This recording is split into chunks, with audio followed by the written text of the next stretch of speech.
Hello everyone, I'm Sudeshna Gupta. The topic of our today's presentation focuses on development of a citizen science app for lake management in Guwahati. Currently, I'm pursuing a PhD in lake restoration, and I would like to describe my study area as the earth is a mosaic of green and blue spaces. Where the blue meets the green, our domain lies there. Wetlands are the most productive ecosystems on Earth and also the most threatened. They are lost at a rate three times faster than natural forest. The Global Wetland Outlook under the Ramsar Convention stresses on making the best use of citizen science for wetland management. One of the best examples of citizen science in lake management is the Lake Watch project in Florida. They have around 1800 trained citizens. It connects local communities, scientists, and the government.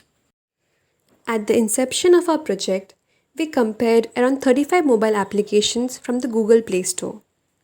The criteria of choosing these apps was either they dealt with water quality, biodiversity, invasive species reporting, or they were focused on augmented reality and machine learning. One interesting water quality app is the Hydrocolor.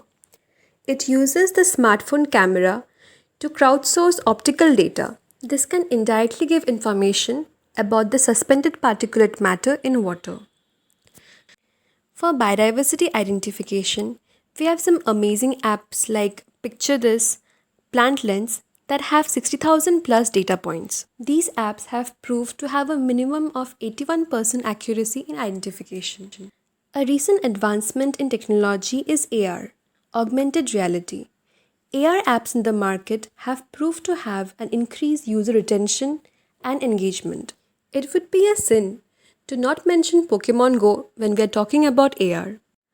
A study conducted on the Pokemon Go game concluded that the virtual Pikachu motivated people to walk more, and that too without any complaints. The existing apps on Wetland AR are on the iOS platform and are located outside India. After this review, we focus on the key takeaway points and present to you our app, Limno. The name Limno is a combination of two words, limno, which comes from limnology, the study of the lakes, and no, which stands for knowledge. So, through this app, we would like you to know more about your lakes. The goals of these applications are firstly, think locally, act locally. This platform is for all the beels and pukuris of Guwahati. Beels means wetland in Assamese, and pukuri is the Assamese for lakes. We would like to build a community of involved and informed citizens for lake monitoring and management. Our app is Guwahati centric. There are many beels and pukuris in Guwahati. For the purpose of our study, we have taken a pilot wetland, the Porbil. The Porbil is the only Ramsar site in Assam. It is a natural stormwater reservoir for the Guwahati city and also a favorite for a recreation spot in the weekend. But all's not well in this beautiful paradise. A railway track bifurcates this wetland. In the nearby hills of Garbhanga and Rani Reserve Forest, illegal stone quarrying takes place. In the vicinity of Diporbil is Boragao. Boragao is a dumping site of Guwahati. All the municipal solid waste reaches this water body, either as solid waste or leachate in the long run. Invasive species of water hyacinth have covered large areas of this wetland. This has led to illegal encroachments. In the last few years, a large number of elephants have lost their lives on these railway tracks. Our app does not provide a solution for these, but we hope that through this app, some sensitization is built. In the next section of this presentation, Sangeeta will take you through the app development process. For building the Limno app, we have used the Android Studio environment, which comes bundled with the Android Software Development Kit. Limno leverages Google AR Core and SceneForm libraries to give you the experience of interacting with 3D wetland animals. The data we provide you with and the data we collect from you is hosted on Google's Firebase cloud platform. My friend Astha in the next section will help you understand how she has built the 3D models for Limno. 3D modeling is much like sculpting. When you open an application like Blender, you start with a basic object, which we call mesh, like a sphere or a cube. Then you modify it, you change its properties like size and rotation, and maybe its individual parts like a vertex or edge or a face. You work on different parts of it. You can even merge two meshes to create a new one, and you modify in a way that it gives you the desired shape. And once you are done, apply material to it. A material is basically the texture and the color of that object. And once you are done, you render it. For this project, we have just focused on the key features of all the animals and birds which are present near the lake. So they maybe not look exactly the same, but you can sure get an idea of what an actual animal or bird would look by identifying the key features of them. So here is our app, which combines the passion of people from three different disciplines. I now present you Limno. Now, before we start the app demonstration, I would like to emphasize that this app is a beta version. It's still being fine tuned and updated as we speak. Okay, so what are the main features of this app? This app has been built exclusively for Guwahati wetlands. In the app, we have a database of macrophytes, the commonly available ones for identification. A section is dedicated to lake health and invasive species reporting. There are questionnaires for wetland surveys. We have a section dedicated to photography.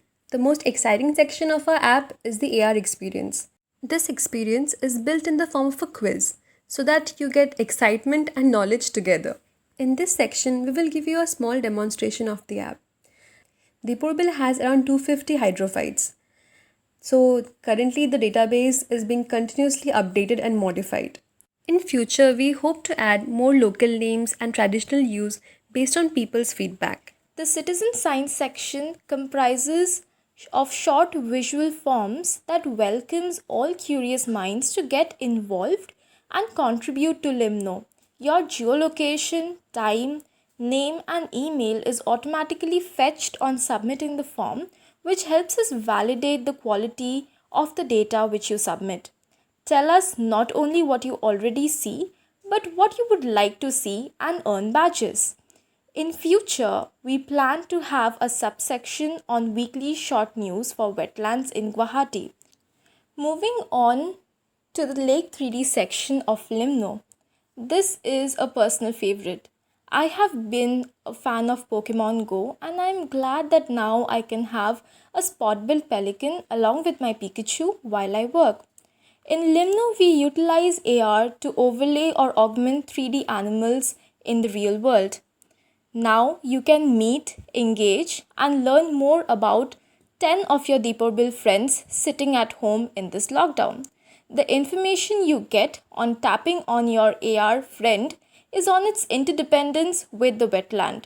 For instance, after answering a trivia question on dragonfly, I get to place a 3D dragonfly in my room, and clicking on it tells me that the dragonfly is an indicator of wetland health as they require clean water as part of their life cycle.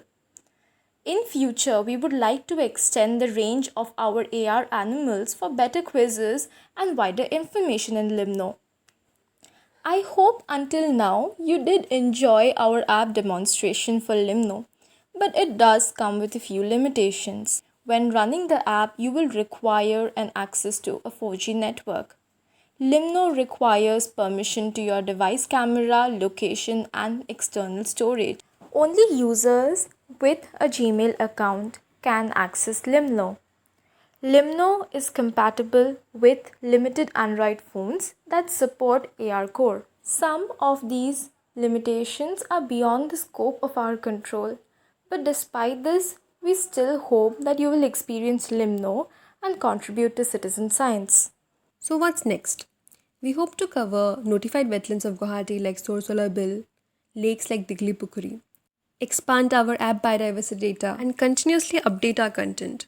We hope that in this conference, we will also connect with like minded people and experts. Thank you so much for listening to us. Please feel free to contact us with your suggestion and comments.